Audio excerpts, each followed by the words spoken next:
This is the Biblical Mind Podcast, produced by the Center for Hebraic Thought.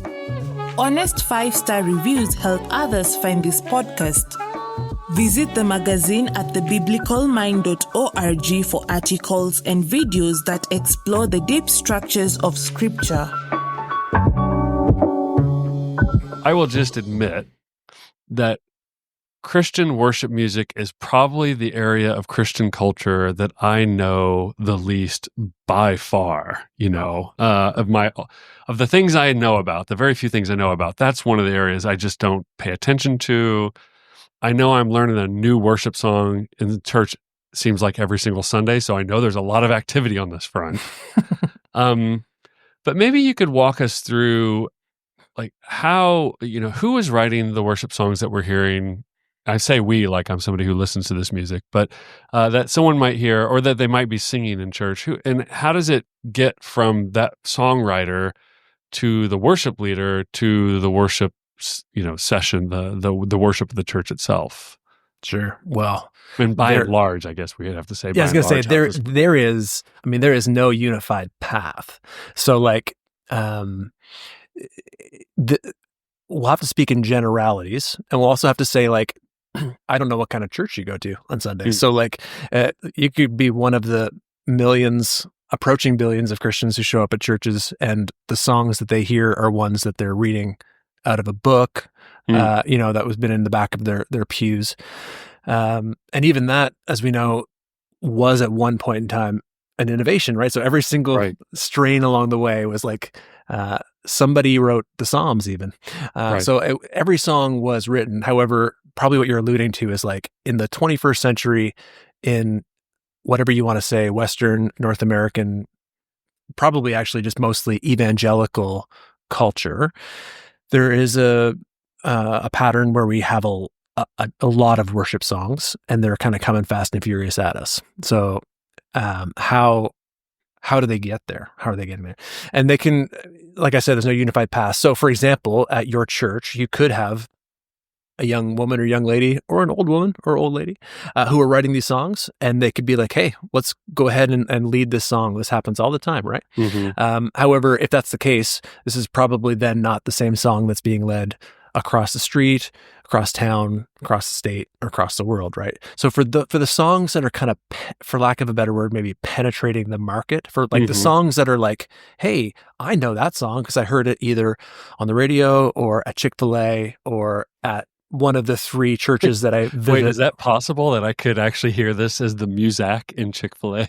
Oh, do you go to, I don't know, is there a Chick-fil-A in Holland? There is a Chick-fil-A in Holland. There's exactly one, and I've only been through the drive-thru, so. Okay, so if you quieted your heart as you approached the drive-thru and maybe quieted your electric vehicle, if you hear music from in there, it will be worship music. They do play worship music. I did not know that. Okay. Usually instrumental worship music, this is my understanding, but it would nonetheless be the melody, which is copyrightable, of these songs, right? So how do these songs, how do they kind of the ones that are in the ether, the ones that you're I don't even know where I heard this, but I know this song. How does it happen? Research seems to indicate that more and more these are songs that are being kind of intentionally written and by cohorts of people rather than individual people. So, and I don't know, I feel like I should say, I say this all the time because it makes me feel better about myself. I'm not an expert in this, but I work with people who are experts in this. You do work with a consortium of people who study how worship music makes legitimate PhDs in this stuff. They do. I just happen to be, they let me hang around, and I do a lot of the writing, and sometimes I get coffee and stuff. So one of the ways that people track how these songs are kind of making an impact in the market is by something called CCLI. So that's church. Is it church or Christian? I think it's Christian. Copyright Licensing International. So it's it's a copyright company that was started as a ministry of a church back in the 1980s, and now has evolved into being quite a large company. And we could talk about the mechanics in the back end, but the bottom line is they release charts, kind of like Billboard charts, people might be familiar with. And they kind of give us, not just people in the pews, but academics and people who study this stuff, they give us not a perfect, but the best kind of snapshot that we have of the market and how these things are playing out. So if you look at those charts and you kind of look like, well, what's happening right now? We've seen that over the last couple of decades, what used to be normative, or very, very often you would have kind of single authored songs, single or maybe two people authored, but very often single authored songs that would kind of be birthed probably in a local church or by a worship leader, and they would just kind of catch fire and they would just move up through the ranks, as it were. When you say catch fire, do you mean within that church, or do you mean it's already been distributed through some kind of music distribution network? Yeah. Let's put we'll put a parenthesis. Okay. We can come back on that. So maybe a little bit more homegrown kind of stuff that was still making its way around the country, around the world. Now, more often than not, you'll see 4, 5, 6 songwriters on songs.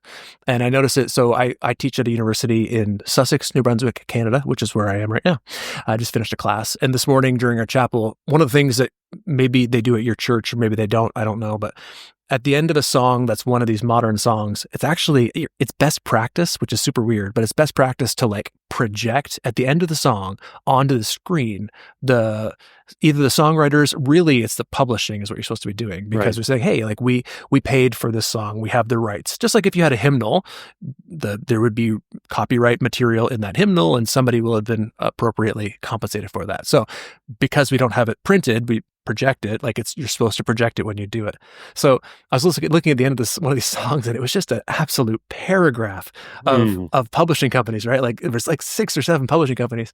And this is indicative of the fact that there's multiple writers, and then sometimes these writers even have multiple publishing kind of arrangements or whatever to do that.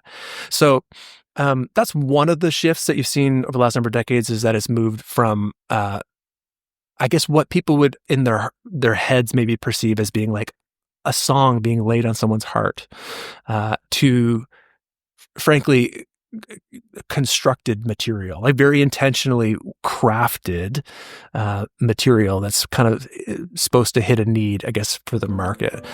I mean, we could get into the mechanisms of how it goes from like a songwriting room in Nashville to a church in Michigan or in New Brunswick, Canada. I hope you're enjoying this conversation as much as I did having it with this guest. And this all happens, of course, through generous donations from people like you, as PBS used to say. So if you've got the time or the money, we would really appreciate a recurring gift, or any kind of a gift that you might be willing to give to us to help keep the operations of the Center for Hebraic Thought and the Biblical Mind going into perpetuity. And now, back to our interview. Oh, wait, I forgot to tell you how to give. You can go to hebraicthought.org/give, and you can just do it all over the internet.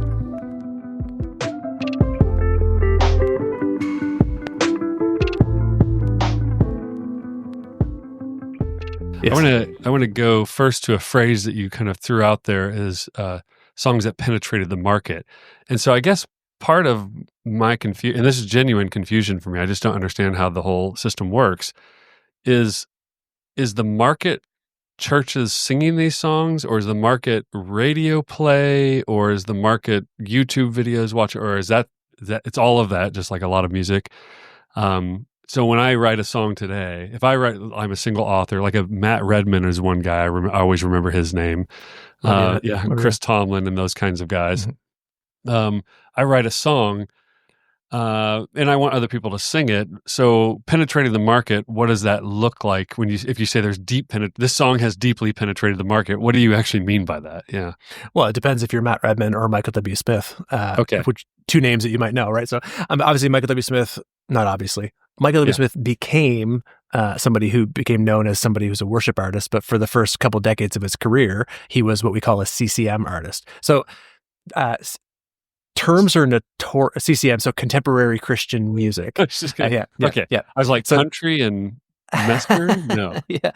Terms are notoriously slippery in these spheres. So like I often, in the work that we do, we often kind of get asked, why isn't more like Black gospel music not represented in right. in our genre studies and stuff. And I only bring that up to say they will often, when I'm having conversations with somebody who are very interested in Black gospel music, they will just call the other stuff, the stuff that we're talking about, they'll call it CCM all the time, contemporary Christian music. Okay. And I say, okay, I know what you mean by that. Or I think it took me a long time, but now it's like, okay, I think I understand what you mean by that. But when we say CCM, so people who are in my, we mean performance music that's intended to be listened to. Things like, things that you would hear on the radio, but things that you would hear on the radio that you would not next Sunday potentially sing in your church, right? Yeah, we should come back to this issue of whether worship music is performance or not. Yeah, okay, but that'd be great. We'll set that to the side for a second. Yeah. So the terms are kind of slippery. So one that we often end up using is contemporary praise and worship. Ruth and Lim wrote a book about that a couple years ago, and that kind of helps. So CWM, contemporary worship music, sometimes people call it. Anyway, let's just call it church music. So songs that you do in church, right? If your hope is to have songs done in church, then when we say market saturation, what we mean, are they being led in churches? You could have 1 billion views on YouTube. That wouldn't mean that they're being led in churches. Now, it does mean that now. Right. Because if you have 1 billion views on YouTube, then you know that people in your church are watching it. And so they're asking you to lead it. And they know that you as a worship leader have been listening to it, and you probably want to lead it. And your pastor's like, hey, that church seems to be like crushing it. Why don't we do that song too? Right. So there are, what they call market drivers, things that drive you towards it. But at the end of the day, if your stated purpose is to lead people, that the song is going to be useful in congregational worship for people, then it wouldn't matter if you were the number one song on Spotify if people weren't leading it in congregations. Right.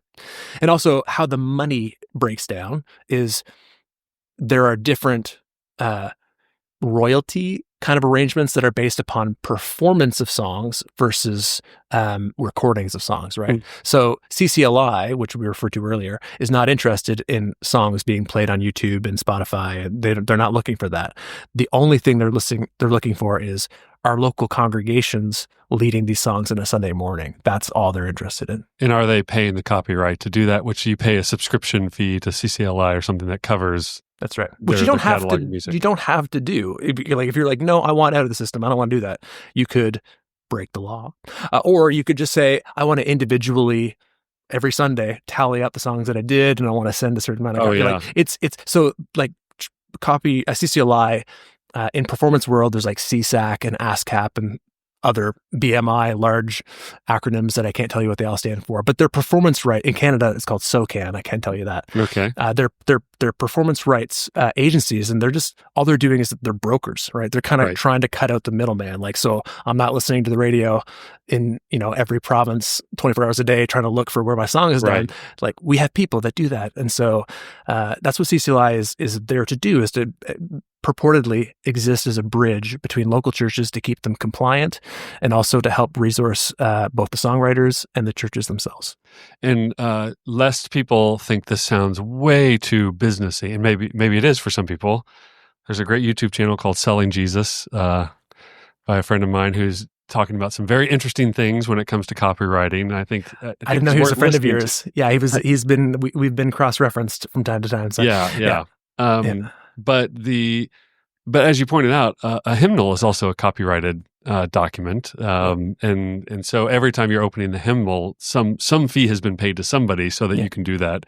Bibles are copyrighted. Oh yeah, Bibles are very heavily copyrighted, and that's way worse, man. Yeah, I mean, when I quote, I often translate on my own because I can't handle the translations that are out there, but yeah, if you're quoting, you can only quote so many verses before you have to start paying for it, right? Yeah. Everything is copyrighted kind of in this world. And whether that is moral, immoral, biblically aligned or not is a whole separate conversation. That's the world as we find it here.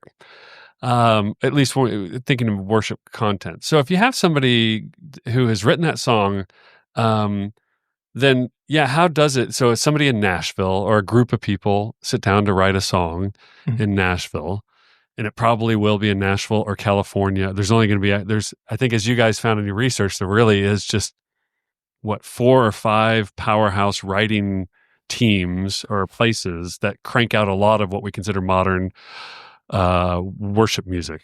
Yeah, that was a snapshot. Worship music, That's CWM. Right. Yeah, that's right. Yeah. That's a snapshot at the end of the 2020s. You know, here we are halfway through or at the beginning of the 2020s. Here we are halfway through the decade. I mean, is it possible that the landscape has shifted? Yes, but it's not been deconstructed. Put it that way. So, yeah. Mm-hmm. So if you're listening to a song, or sorry, you're singing a song in your church. Let's go back to the worship setting. And that song was one that was on Christian radio or made popular somehow. It's likely that there's a select group of people who wrote that song rather than, and I think even in the 80s and 90s at the church I went to, a charismatic non-denominational church, they were very proud that a lot of their worship leaders wrote, I mean, I don't know half the songs, but some percentage of the songs were written by the people who were the worship leaders in that church. Sure. And then they were always proud when they heard that same song performed by some other church in St. Louis or whatever. Right. Okay. So then, so it goes from the writing room to where? I mean, I assume there's some kind of production of the song in a studio somewhere. And then like who's got their hands on this? Are there managers and like marketing teams involved trying to push certain songs? I notice some of the stuff that you've been putting out. I don't understand why, but you thought it was very significant that a lot of songs come out as singles rather than albums. So I'd be interested in hearing what's the difference here? Sure. Well, again, there's no unified path. And part of the research that you alluded to from when we looked at the decade, the 2010s all the way to 2020, one of the things that we noticed was that all the top 25 songs. So CCLI releases top 100 lists. Those lists have recently changed, which is actually the most recent article that we just put out, but not in a way that will make much difference to the average person. That's kind of, like I said, kind of inside baseball detail stuff. But nonetheless, people understand, hey, top 100, top 25. What people don't always understand about the difference between like a top 26 song and like a top 19 song, or like it's really in the top 5, like it's quite a parabola. So like you can have a top 25 song and still need to eat Kraft dinner or mac and cheese, whatever you call it in the US. But like when you get up in those top 3, 2, 1, that's when all of a sudden you don't need to, you can have some steak for the rest of the while. There's some real money coming in on that song. So it's just a dramatic difference in terms of those things. So we looked at just at the top 25 and isolated all the songs in top 25 for that decade. And we had to justify our work in some respects, but we feel justified in saying that all of them were linked to a handful of what we call megachurches, the big 4. And so when I say there's no unified path from the songwriting room to your local congregation, there isn't. But one of the things that at least was a huge impact during that time was churches, actually. Like these churches, they were the ones who would popularize these songs. So even if they were written by people, this is the idea of like there were 3 or 4 songs. People said, well, guys, those songs weren't written by those churches. There's a song that you might know called "Great Are You, Lord" by All Sons and Daughters. If I sang it for you right now, you probably recognize it, but I won't put you through that. If Bruce Benedict is listening, he'll be grateful that I didn't. Bruce does listen to this podcast. So. Love you, Bruce. Yeah. But that song there was like, hey, that was written by he's like, I know these people. That wasn't written by the church that we said that popularized it, which was Bethel Church. Okay. But if you look at the charts, the song was middling until it was performed, to use that word, led at Bethel Church. Okay. And then a viral video of that went. And then the notoriety, the authority, whatever you want to say, the cool factor, just the relevance of that church, we argue, tipped the song into the public consciousness enough that it became a song. So we say it became popularized by that. So the kind of key thing for that decade was people were looking to these churches as tastemakers for what the songs were. So you're right. The song gets written. It needs to be recorded because most people, like I've led worship for 25 years and I can't read sheet music. So like if you give me a sheet music, like I'm not leading that song, I need to hear it. I read it chords, but I need to hear. So we need a recording of the song for sure, but it's not the recording. It's not the fact that it's available. It's how people are engaging with it, how they're introduced to the song that makes a big difference. And so part of our research was about, well, what is it then that tips the scales for people to make them say, this is a song that I think we should lead in our local church. So I think that's actually, again, there are mechanisms that take it from the songwriting room to your church, but it's actually much more about like not just the paths, but the engine, like what's driving it and why. Yeah. Yeah. And so the big four are Bethel, Hillsong. Who else? Passion City Church, which is actually it is a church, but it started off as a conference, Passion Conference. Okay. And Elevation. Okay. Yeah. I've heard of all those except for Passion City. Yeah. And so I think about, again, just to go a generation ago, 25, 30 years ago, it's not that there weren't powerhouse worship music being put out there in the public sphere. I just think if I were a worship leader, let's say 50 years ago, I was a worship leader of a church, probably be doing hymnals, and maybe depending on where the church was in the Jesus movement, maybe I'd be doing some of the more popular spirituals of the day. But I'm curating, I'm thinking of like what we should be doing versus now, and you may not think this is a big deal at all, or you can help norm the data here for me, versus now, as you said, a bunch of people in my church that listen to worship music and buy all this music might be saying, hey, why aren't we playing this song? Or we should be playing this song. It seems like almost the same pressure that you get from, I call it the Tim Keller effect in the Presbyterian church, where like, hey, I heard a sermon by Tim Keller. Why don't, almost like this, why don't you preach like that kind of right. Assumption there? So, yeah. Is that is that a caricature, or is that a real pressure that worship leaders face that maybe they didn't in the past?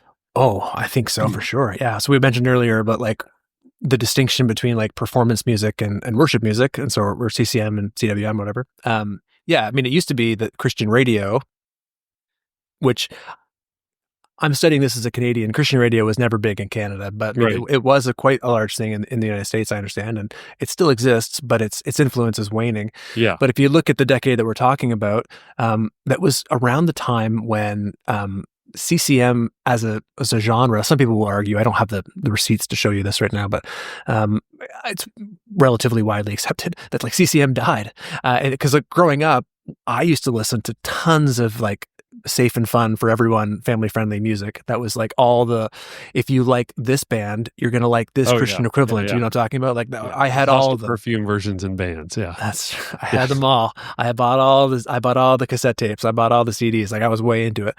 But that heyday kind of died sometime around the early 2000s for a couple of different reasons. But one of them is that worship music, they say video killed the radio star, but worship music killed the contemporary Christian music stuff. And it's like when you turned on the same dial locations that you used to, what you heard now mostly was worship music. Yeah. Which is something you in the 90s, you would not have heard Maranatha stuff on those stations. I mean, you could have found stations that played it, but that wasn't what the CCM stations were playing. They were playing, light rock, and they were playing like the substitute hip hop stuff or whatever. Like that's what they were playing. So then, but for some reason, worship music as a genre, which is also a complicated thing to say, as an aesthetic package, that kind of music took over the radio waves. So at the same time as the internet was also making it just, ubiquitously available to people via YouTube and via Spotify playlists and, all these other things. So all of these things are colliding so that one point in time, like a friend of mine who was a worship leader when I was a late teenager, early 20s, he would kind of like, he was like a specialist. Like he was like a curator, right? Like he'd be like, they used to send CDs in the mail about like, here's like 20 new worship songs you could think about or whatever. And he could kind of listen to them and be like, oh, that's interesting. Well, like, but it was like a magic 8 ball that he was behind. Like no one else had access to this stuff. Right? No one was combing the internet for this.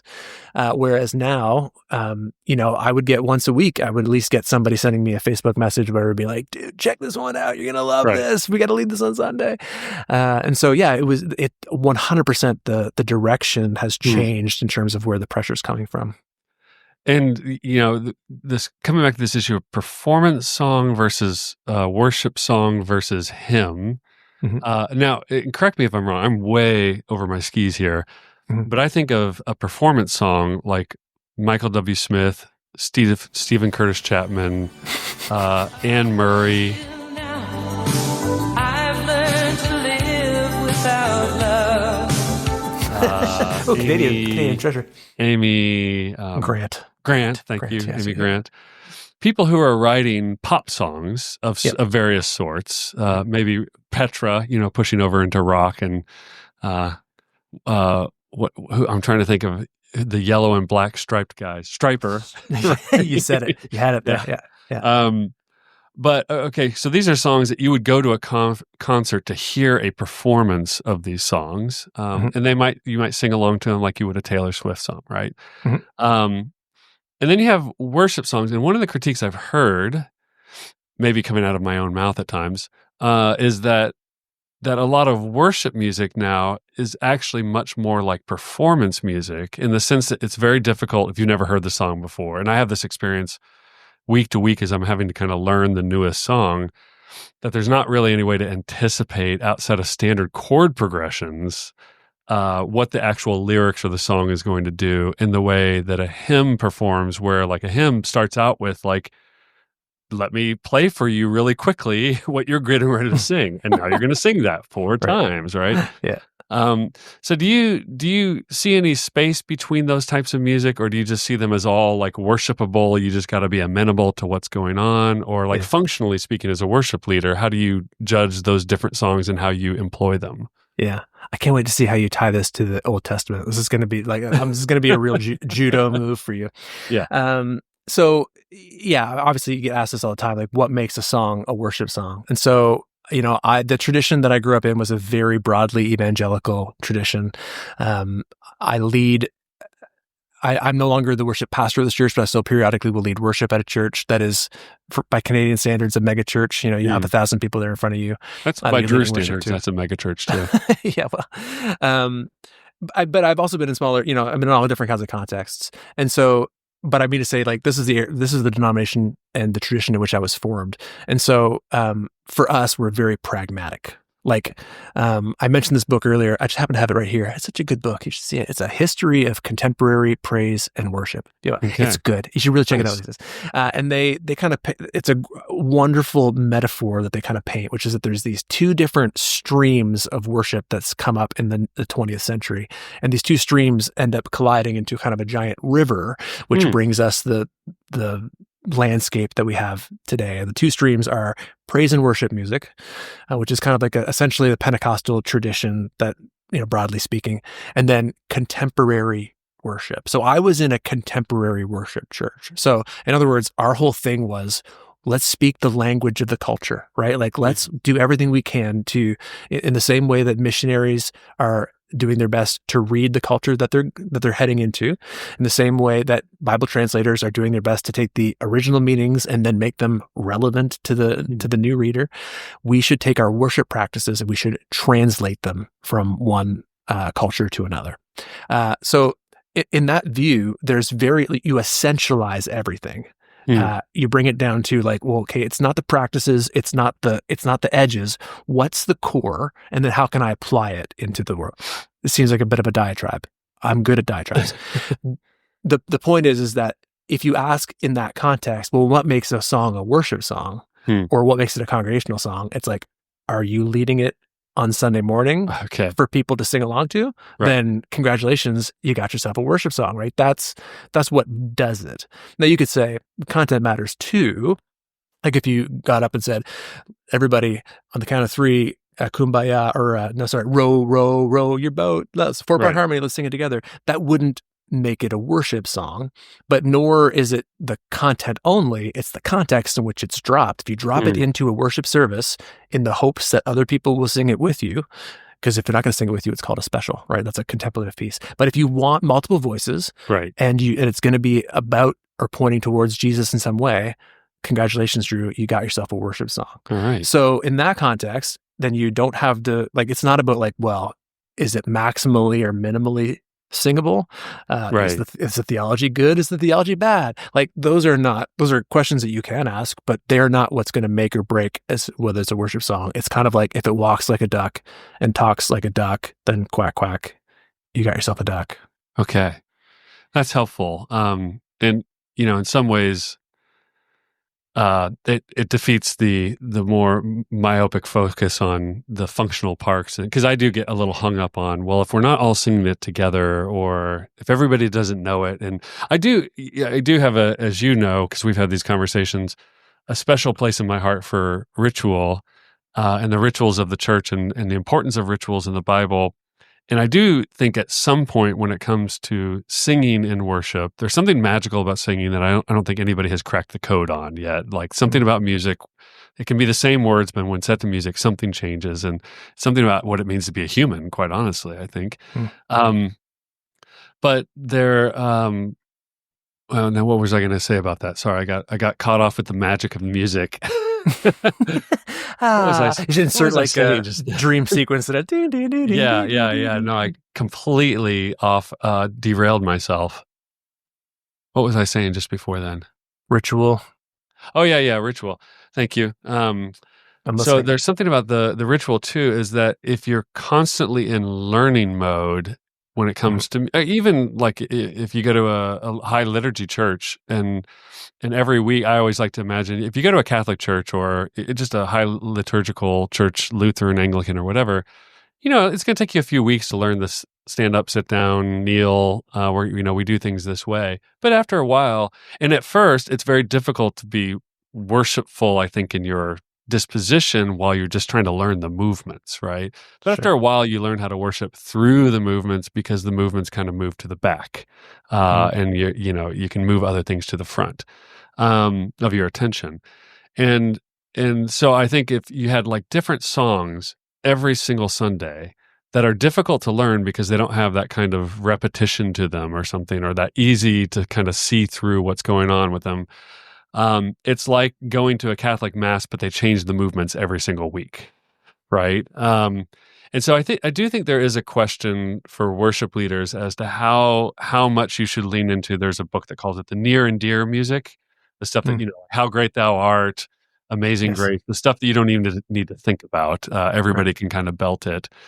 So I think you've moved us off kind of trying to diagnose why Amazing Grace works in so many situations, like especially ecumenically. And but the content issue is the one, I think content and style as well, when it comes to like the Psalms, obviously. Here's my beef. I'm going to diatribe for a second, and you can push back, because I know you have good pushback on everything here. Is that I know very few Christians that know any of the worship songs that Jesus sang. And don't know how to sing them, and don't have any like musical access to them whatsoever. Now, obviously, any musical access we have to the Psalms would be ones that we'd have to reinvent, but like nobody's in my world, outside of a few places that you and I would know of, nobody's even trying. So that to me is a big red flag, right? Like content and style, and like what would the appropriate content for a worship song be? Well, for Jesus, the appropriate content for his scripture would be complaining to God that he's not stepping in and doing the things he's supposed to do. Right. And ending it by saying, "Why, God, why?" Not, "But I trust in you." I mean, that sometimes happens as well, right? That's a banger. That would be a lot of the content of the Psalms. So I think this is my jujitsu turn to the Old Testament. You did it. When we do think about content, I do worry a little bit that we are so out of sorts with the worship music of Scripture, and often like out of sorts, like we don't even pay attention to it at all. It's not even part of our forming network. And when it comes to worship, that when we do read the Psalms, we look at it and we're like, I don't even know how anybody could ever sing this, right? Like it feels completely foreign to us as worship. Yeah. So do you see that? Am I overstating the case, or do you have any hope on the horizon that that's connected, or do you think this is like not a big deal and I'm being Chicken Little here? No. Let us know more about this guy and how it's falling. No, there's something to it. This is a genuine question for you. maybe you know, maybe you don't.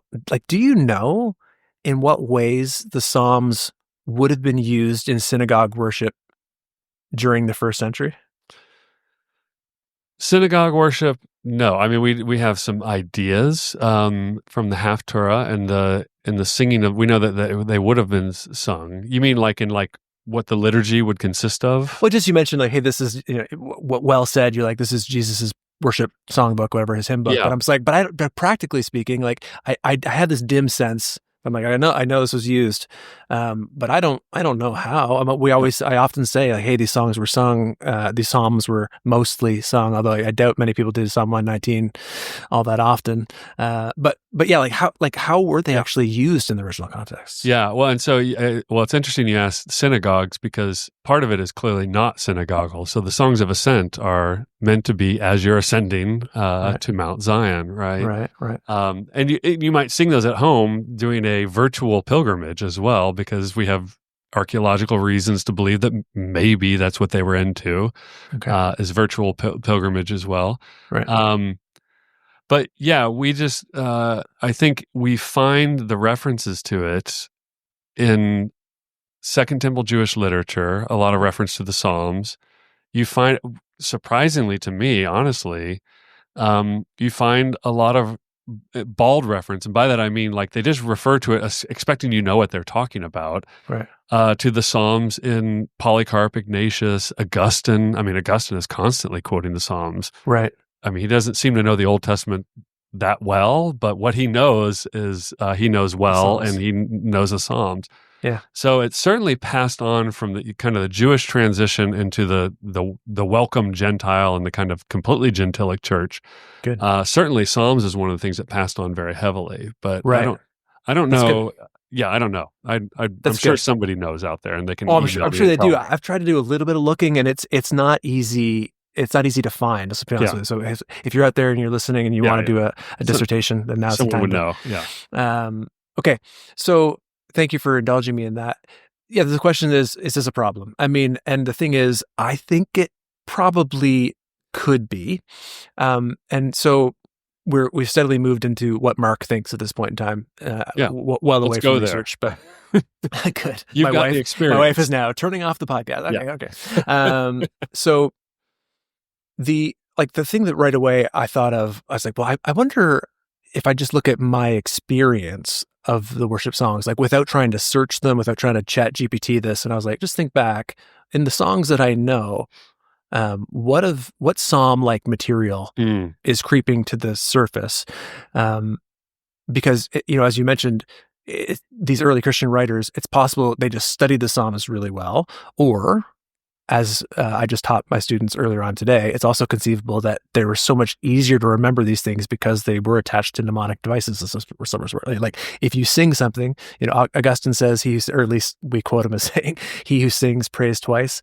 And so, like the idea of the Psalms, like if they were set to music, it's much more likely that they would be more easily embeddable in someone's both in their psyche and also kind of in their, to use a fancier word, in their heart, right? Like it actually, because it kind of like via your affections, it's more likely to kind of, put it deep in there. So for myself, I'm like, okay, what about the Psalms? Like what comes out? And so there's a very popular worship song that's called Goodness of God.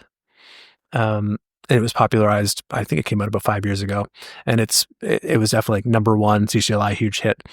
And the bridge, so the kind of third part of the song, right, which is also a new thing. We never used to have bridges. We just had bridges, bridges now. Yeah, if you're lucky, you had a chorus back in the day, but now you have verses, you have with bridges. A huge build-up crescendo, right? Yes, like that's the thing. In one of these giant crescendo bridges, the lyric says, "Your goodness is running after me. Your goodness is running after me." Oh yeah. Okay, I know this song. So to me, this is clearly an allusion to Psalm 23, right? Mm-hmm. Like, surely your goodness and mercy will follow me all the days of my life. And there's also a much less popular, but somewhat popular song called Surrounded, which actually Michael W. Smith popularized the chorus for a few years ago, but it was not written by him. It was actually released by a church called Upper Room, which is a interesting church in Dallas, I believe. And the verses of the song say, "There's a table that you prepare for me in the presence of my enemy. It's your body and blood you shed for me. This is how I fight my battles." And then the second verse says, "In the valley, I know that you're with me, and surely your goodness and mercy follow me." Now, obviously, Psalm 23 is, as it has been it's described in the kids' Bible that I used to read to my son as David's number one hit. So Psalm 23, obviously, it's one that you can dip into much more easily. Now, the thing that you mentioned to be offline before we came in there was like the imprecatory Psalms and how people feel about using those in worship. I would just say, even before I bring that up, like, do you consider, and this is kind of a rhetorical question, but you can answer if you want, like, do you consider those allusions to a psalm in a song as being psalm material, or should it be unequivocally, now we're going to sing Psalm 23? Because I could think of some versions of Psalm 23 that I learned as a kid, and I can just tell you that the kinds of churches that I'm used to will not be singing that song on Sunday, because there's something about the aesthetic and the format that are just not going to allow that to happen. Yeah. I actually do have an answer to that question. Okay, it's my strictly my opinion, obviously, yes. But it's based on another podcast we did with poor Bishop Hooper, who did the Every Psalm Project. Yes. And in talking to them, I don't remember if it was in the interview or afterwards, because I talked to them for quite a while afterwards, because it's just a fascinating songwriting team, a husband and wife songwriting team. And, one of the things they said, because they were, I would say yes, if it has strong allusions, because actually what they're doing, they wrote a song for every psalm. Right. And they said, well, it's kind of physically impossible to write out every lyric of every song. Like, some psalms just did not lend themselves to putting the entire psalm in. Right. So they would truncate it. They would make a poetic allusion to a section of the psalm. Mm-hmm. And also they said, look, for modern ears, we like choruses. Forget about bridges. We just like choruses. And there are zero choruses in the Psalms. So they would sometimes basically find a pithy or easy way to pitch a chorus in there. And Psalm 88, I think, Psalm 88 will blow your mind. If you don't listen to anyone, listen to Psalm 88 that they did, every Psalm for Bishop Hooper, where the chorus is just the repetition of "Darkness is my only friend." And it's like, man, talk about that will not be a CCLI number one hit, just so you know. Capturing the soul of a song without repeating every single word of it. Like, they just did a brilliant job. So yeah, I do think actually, if you're making strong, if it's the source material from which you're kind of reforming the ideas in a new song. Yeah. And I've definitely heard some CWM, Christian worship music, today that I've heard that I thought, oh, wow, that actually is really powerfully echoing a lot of things that you hear across several psalms, maybe not even one psalm. So, and you see this, the early Christian church writing hymns, possibly even Paul's alluding to an early Christian hymn in the letter of Philippians, right? So you see this kind of retooling of hymnic thinking. So yeah, I'm all for that. I think I sit through a lot of worship music where I'm like, that ain't it. That is neither sourced nor alluding to any psalmic thinking or theology or, So what is it? Was it the lack of content? Was it the way that it was phrased? The Psalms, you say, it's I can't remember who says this. I think it was Martin Luther who said the Psalms are like a little Bible. So the Psalms contain within it the themes of the whole Bible. And if all of our songs are in some respects reflecting on Christian themes, then I'm like, you can see how I could say like, hey, let's check it out. This is definitely nested somewhere in Psalm 37. Like, just dig deeper or whatever, look for the connections. So then when you hear a song and said in your own words, that ain't it. Right. What is it specifically about that you think is just not hitting? Wait, you're on my podcast. I'm not on yours.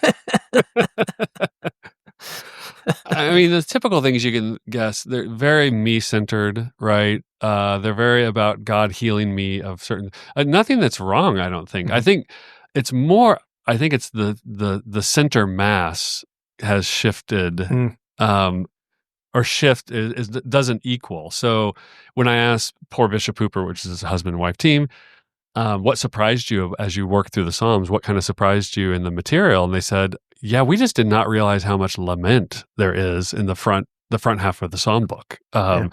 And it's just a lot, and it's over and over and over and over again. And then I think, when was the last time I heard any worship song that was a genuine lament? Yeah. Like, I am mad at you, God. I don't understand. You have wronged us. Why would you do this to us? Like, Yeah. And I feel like that just the proportions of worship music, and maybe and this gets back to the curating issue and what kind of makes it to the front, and why these lists of top 25s are could be beneficial, but could also be dangerous, is they push the proportion into, God, you're great. We love you. You love, or you love us. And here's what's great about, us worshiping you. Yeah. And it doesn't really prepare people emotionally to be mad at God. Yeah, but it's so hard to do that in a group setting. So I had a friend who would say, like, he just pictured trying to like lead one of these lament psalms and being like, hey guys, so glad you come to church today. Would you stand up and let's all lament together? Like there's just, the context of our churches, not all churches, but the kind of ones that we're talking about, they really just don't lend themselves to that. And the idea that you said, like, the Psalms, the songs that you're kind of a little bit kind of ruffle your feathers or whatever are very me focused. That's the thing that I find super surprising myself. I mean, I've been reading through the Psalms now I've read them my whole life, but like intentionally over the last almost decade or so, they had been my kind of daily bread. And I still am surprised that every time I turn over, I'm like, I still don't remember this. So my memory is terrible. Right. But I am always amazed. It's like, there's a lot more than we in the Psalms. Yeah. So they're super personal. Like they're really about, like, the psalmist is always saying I this and I that. And sometimes it's I praise you, but a lot of times it's like I'm mad at you.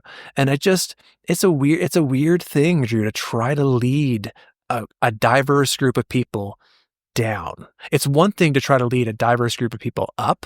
So you come into church and people are in all different kinds of moods or whatever, and there's arguments and there was missed alarms and blah blah blah. It's one thing to be like, what, but God is good. So let's aim up, let's kind of like allow him to bring us up. It's a whole other thing to be like, you had a great week, and you got the raise, right. Things are firing on all cylinders with your relationship. Now we really want to bring it down. We want you to be upset. We want you to bring it before God right now. It's just like, I feel like we're not ready as a culture to even consider that. We're not emotionally mature enough in church culture. No. And again, I was a pastor, and you just know the fact is 10% of the people walked into that room and they are down, and they do need the laments, right? Sure. They need to be able to voice with the people next to them. In the same way that, a lot of Psalms that talk about how I'm going to praise you in this and I'm going to praise you in that, and I'm going to be, I'm going to stand up and I'm going to, these kind of superlative versions of me, kind of like wedding vows that are complete lies. Like, what day of your marriage have you ever completed all of your wedding vows, right? Oh, I hope my wife is still listening. So it's funny that oaths and vows in Scripture do not take that form. And not only that, but there's like admonition against rash oaths, and be very careful. And there's lots of stories of people making rash oaths that, are horrible for them and the people around them. Mm-hmm. And so I just can't even sing the words, because I'm like, that is not true of me. And I'm not even sure if that's supposed to be true of me. Yes. So I'm going to praise you in every single thing, and I'm going to find joy. I'm like, I think I'm actually supposed to be down and lamented at certain points, and there are people in this room that certainly feel that way. And I would love to have. I get you're leading them, but I think maybe the culture that says we have to be joyous and up and in awe of God 100% of the time is it's disconnected from how the way the biblical authors talk about reality and describe reality. And B, maybe that's just not emotionally healthy for us. And so I don't know. I'm also listening. I'm in a book club right now where we're listening to Corrie ten Boom's "A Tramp for the Lord."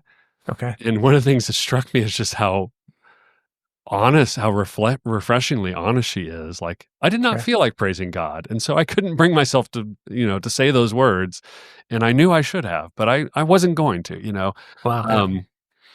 And yeah, I just don't know. Yeah, maybe we're just not structured for that. And maybe the Psalms are the way to help us think about the way we should be rather than the way we are. Well, this is good. So I often what I try to ask people to consider is looking at something like the Christian calendar, which is kind of a bygone. Because I mean, if you're in like an Anglican tradition or Right. whatever, like you're all about this, and you're like, of course, Right. But right. Most of us who are in most Christians in North America are not. So who are, because we know non-denominational churches are the biggest churches now, right? So, no. This is not a new thing. The liturgical renewal has been last, number of decades or so. So people have been talking about this for a lot. But nonetheless, because it hasn't necessarily filtered into our church leadership directly, I feel like it's worthwhile to keep saying, like, if you even look at something as simple as the church calendar, then you'll know that Lent is coming. So like whether or not you want to, or whether or not you're feeling great, it's on the calendar. So at least nod towards it, right? That's a great point. Yeah. So the Psalms are the same kind of thing. If you're doing a read through the Bible program or whatever, and you decide to do it where you get one Psalm a day, then it's going to kind of cycle you through it. So that's all well and good for individual Christians or whatever. But the question still comes down to, so our work at Worship Leader Research was primarily about researching worship leaders. So attitudes of the people who actually choose, not write, but choose to lead these songs on a Sunday morning, right? And as you kind of alluded earlier, there's all kinds of competing pressures for how this happens. So for some, it's what we already mentioned. The congregants are saying, hey, we'd love to have this. For a lot, it's my boss says, here's the 6 songs that we should be leading, because it looks like it's firing off on all cylinders at this church, and that's the kind of church we want to be. And so that aspirational quality, that's the word that we've kind of landed on it, was a strange kind of intangible that floated around the air for everything. Like, we kind of want to be like a certain kind of church because that church seems to be doing well. We also kind of want to be certain kind of people. All of us want to be certain kind of people, right? Like we aspire. And so when we look at worship leaders online, we would like to emulate those kinds of worship leaders. Now, for some people, that actually draws us towards things like liturgy. And I could think of a friend of mine who said he was in this game and he got out of the game and he became an Anglican, and he was like, you know what? Because that's the kind of person that I aspire to be. But for a lot of us, we see the kind of the hype, and we look at churches and we watch the YouTube videos of these songs, and we look at the kind of church that's being represented visually by these videos. We go, goodness, that's the kind of church that I want to be, right? Like, look at the energy, look at the power, look at how God is so obviously and demonstrably moving in the lives of these people. Look at the passion. That's what I want.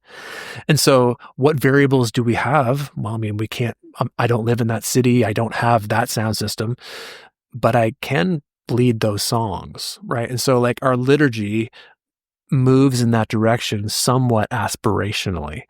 And that's, if we had churches who are at the forefront who were, leading through the Psalms, well, then maybe that would change. But I'm a realist, and such that I think that the reason that those churches are on the forefront is because they're not doing that, right? In some respects, right? And I actually I don't have the kind of beef that some people do with those churches. I just pragmatically, like, I think that that's part of the reason that they appeal at the level that they do. And I'm, in some respects, implicating myself in this process, right? Like I lead in a certain kind of church.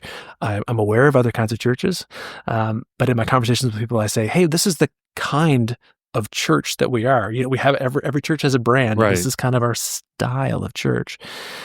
So you can kind of push against that. You can push the boundaries a little bit, but actually there comes a certain point where you break things when you go too far on some of these boundaries. Yeah. Which I'm fine with breaking, because then you can rebuild it a better way. Yes, if you keep your job, you can. Yeah. Well, yeah, exactly. No, I have very much. I learned so many things from going through boot camp, and I think it applies to everything, which obviously it does not. But you tear it down, and then you can rebuild it in a better way, right? That's right. So yeah. Okay. Finally, I know we've gone a little long here, but this is also good. You raised up when we were emailing with each other the song Praise, which I think I actually knew the song.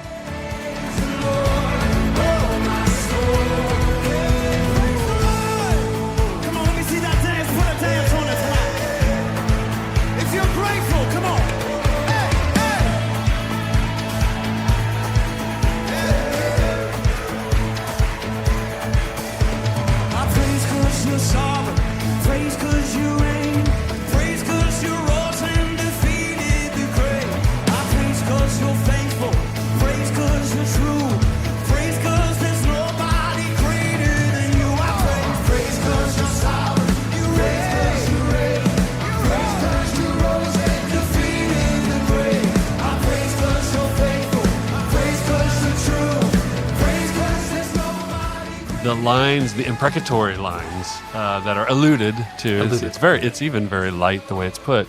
And so this question was like, can you really do imprecatory psalms today? To wit, I will inject this in this podcast, Boney M's version of By the Rivers of Babylon, Psalm 137, the most imprecatory of the imprecatory psalms. They don't say the baby's dashing. They do not say the baby's part, but if you if you go looking for the lyrics of the song, you're going to run into the baby's part, right? Lord. But it was a 1980s hit, right, by Boney M, By the Rivers, and it's a very catchy way to put it too. By an Aruban band, apparently we found out living in West Germany. By the rivers of Babylon, there we sat down. Yeah, we wept when we remembered Zion. By the rivers of Babylon, there we sat down. Yeah, we wept when we remembered Zion. The wicked carried us away in captivity, required from us a song. Now how shall we sing the Lord's song? So What a so it's not pedigree. like imprecatory psalms can't find their place. I'll also note our podcast with Trevor Lawrence on his book on imprecations. He's brilliant on this topic. That actually there's a really good role for imprecation in Christian life. He teases that out all kinds of interesting ways. But what was the controversy with praise and this particular song? And like, what's your hot take on it, or cold take? Because you're an expert too. Well, I've led the song dozens of times myself and been around it many times. And it's a song that it was one of these kind of, 8 author songs. I can't remember. It's a lot. It's a well-crafted song that kind of came popularized through Elevation Church a couple of years ago. I'm just amazed that you could have a song called Praise and have it be, when you go to YouTube and put in Right. the word praise, this song comes at the top. You're like, that is bold. It'd be like, I'm going to translate this and call it Bible. I'm just going to call it Bible and see what happens. It's probably going to be, Amazon is going to find that a nightmare. That's true. It worked well for them. So That's some SEO magic right there. So huge song. It's very energetic. White people love to try to clap along to it, but it also has a bit of a beat to it. So it's nice. It's got a nice kind of like multicultural flair to it as well. The bridge, one of the lines in the second verse maybe says, "Praise A very is big building bridge." Actually, it's not quite the same though. It's because it's not passionate. It's like it's a clip. It's a song that comes at a clip. So you got a nice kind of energy to it. The line is, "Praise is the water my enemies drown in." And it's sung quite happily, right? Like at the end of the day, it sounds like it's a good thing. But it's so, as you mentioned, this is, you could say it's kind of psalmic. To me, it sounds much more Exodus 15, like Song of Moses-y. Right. Nonetheless, it's definitely imprecatory, I guess, because it's not even saying, I guess when I think of imprecation, I think of like, hey, God, do this. Right. Whereas this is kind of like more, and this is a subtle twist on it. It's kind of more like, when I praise, this happens, which is also like embedded in here is a whole host of theologies around what worship is and what it's intended to do, which we'll truncate and leave off to the side. So the idea is that a lot of people are like, you singing about drowning your enemies is kind of harsh, baby. Like, that doesn't sound super Jesus-y to me. How does this work? Which, of course, is a bit of a narrow Right. It's like, understanding. have you read Jesus? You should go back and read the red letters again. Yeah, he's got some harsh words that he says. Yeah. But nonetheless, a really brilliant writer and somebody named Kelsey Kramer McGinnis wrote an article for CT. Maybe you can link it in the show notes. I don't know. It's very interesting and kind of the talk about it because it was about context. And in other words, it was like, in this day and age here in North America, when people are at loggerheads with each other and everyone is everyone else's enemy, is it really wise to talk about enemies drowning in the waters of our praise? When, especially there's, guys like, I don't know if I should name names, but, worship leaders who are traveling across the country and essentially saying that praise is the kind of thing that will drown out our political opponents and whatnot. And so, Wow. like, in other words, if you politicize in this highly politicized and just kind of like demagogic scenario, is it good? This context. And so to your, maybe the point that you're bringing in earlier, at some point you have to sing the psalm because it just happens to be on the roster for this weekend, right? Like, it's on the set list. It's just what happens. Now we're singing the stuff about enemies. Like, it's, and so, to what degree does context, both kind of local and then also kind of textual, really matter? Or are, like, should we say, because you alluded to the fact you're a pastor, like, pastorally, do we say, yes, this is true, like, this is theologically true, but Jesus is both grace and truth. And so is this more of a grace season where we kind of got to go in the interest of other people? Should we dampen this theme and not allow it to kind of creep to the surface as much as possible? So I guess I actually empathize with what people are saying when they make that argument. Yeah. But mostly I think it's kind of snowflakey a little bit.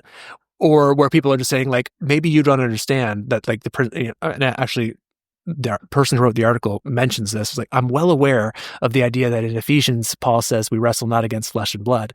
And so, like, I know that there is a really theologically robust reason to sing these words. The problem is, does your congregation know that? What are they picturing in their heads when they sing these songs? Now, here's the thing that only a seasoned worship leader will really know. You never know what they're thinking about. Right. You actually can't control how they're contextualizing any song that you sing. Or any word in your sermon. That's right. Any illustration, yeah. So you have to give it to God in some respects when it comes to that. Yeah, in some ways, the easy move is take it out of the set list, right? If it's going to cause too many problems. The harder one, we did a series on art, and when people were tearing down all the statues, and I had this big question, like, should Christians ever make art about anybody ever, or is that already, like, forbidden in Scripture? And which was a genuine question of mine. Sure. But one of the things that came back with the issue of art is, rather than tear it down, surround it with frame it, literally surround statues with a wall that actually frames what's going on here. The same thing with worship music, as you say, keep it on the list, but say, hey, we're going to hit this line, and just so you know, this is the context, right? And use it as a teaching moment. But it just strikes me also that how difficult it is. I mean, just because it happens to be a sensitivity, but really any kind of the truisms that you put in praise in worship music are all theologically controversial. I mean, this is one of the, so when I'm reading the lyrics on the screen, I'm just like, oh, no, I can't go there. Like, well, I mean, so often people say, like, we shouldn't sing about blood. This is something I hear all the time. We shouldn't sing songs about blood. I mean, Matt Redman has lots of beautiful songs about blood. Oh, yeah. And so we shouldn't do that because that's super weird. And you know what? Point made. You're 100% right. Totally weird. If you walked into a place and they were singing about blood, you'd be like, well, I guess I probably should go. But the problem is that's a controlling metaphor throughout the entirety, not just the Old, but the New Testament, right? Like, it's later in the service, you're actually going to be drinking symbolically cannibalistic, blood. If you're an Anglican, you are, sure. Yeah. So it's like you can't do away with all of it, nor can you explain all of it, because that's just pedantry Right. writ wild. So you end up kind of in a bit of a holding pattern where you go, well, what choices should we make to kind of mitigate just the current realities that we have, I guess. But Yeah, no, it's just the difficulty of translating, and and I think that is one difference. You said, well, how can I tell the difference between things that sound theologically more like the Psalms to me and less like, and I would say actually that's probably one of them, is the kind of truistic leaning of a lot of worship music, rather than, Psalms often go hyper specific. When we stood by the rivers on this day, and you did the, right. the reviews of history are, town names, people names, place names, Right. Versus this kind of hyperbolic, you're the greatest ever, you're the most wonderful, which both of those are found in the Psalms. True. But the specifics, I think, are less likely to show up in modern worship music. And maybe that's changing. I don't know. I've heard some great worship songs that I thought they pulled off what the Psalms are doing. So Yeah, it's interesting. We lead a song here at our university, which I haven't led elsewhere, but I think it's called Alabaster Jar. So it's a beautiful song about, pouring out your worship in front of Jesus, kind of emotional, romantic. Some dudes might not be into it, but it's interesting is then I asked a couple of worship leaders, I was like, do you know what the alabaster jar is referring to? And these people who are leading the songs, and they said, I do not. Oh. And so this is one of the things that's interesting about specificity is actually, so you could hear that as an indictment about biblical literacy. And Right. Don't hear that. This school is wonderful. They're reading the Bible, I promise. The actual thing is more, I'm kind of coming to your defense in some respects to say that specificity often translates itself sometimes. So people talk about like being worried about like if you're too specific, it will hyper pigeonhole the context and you won't be able to use it everywhere, which is of course what we really want for mass worship songs is for them to be able to be led in Idaho and everywhere else, Idaho and Hawaii and all the places, right? And so like, well, let's make it generic. But if you actually make something kind of brilliantly specific, that specificity actually transcends. And I, as a songwriter myself, I haven't written a lot of worship songs, but I was a songwriter, a bad songwriter for pop songs. And I was always like, country songs always annoyed me because they were always so kind of specific, all the details. And I was like, but as I've gotten older, I go, oh, that's actually the brilliance is that even though I've never owned this color truck or I've never dated a girl with that name, it doesn't matter. I still get it because they were specific. Yeah, this is, there's actually a great New York Times podcast maybe on Taylor Swift lyrics. And how she's just kind of a brilliant writer of specifics that somehow become universal. I would argue every Elton John song ever written is hyper specific. You don't even know what he's talking about. Hunting the horny-backed toad, you're like, but somehow it feels so present and relevant to everything you're doing. So I guess that's a whole other episode. We could talk about the lyricality of the Psalms, right? Yeah. Well, Marc, I'm going to say it wrong, Jolicoeur. Très bien. Okay. Thank you very much for your wisdom and your time and your thinking on this matter. It's my pleasure, Drew. Thanks for having me. You've been listening to the Biblical Mind podcast, exploring the deep structures of Christian scripture. For more, visit the magazine at thebiblicalmind.org. Subscribe to this podcast at all the usual places so you never miss an episode.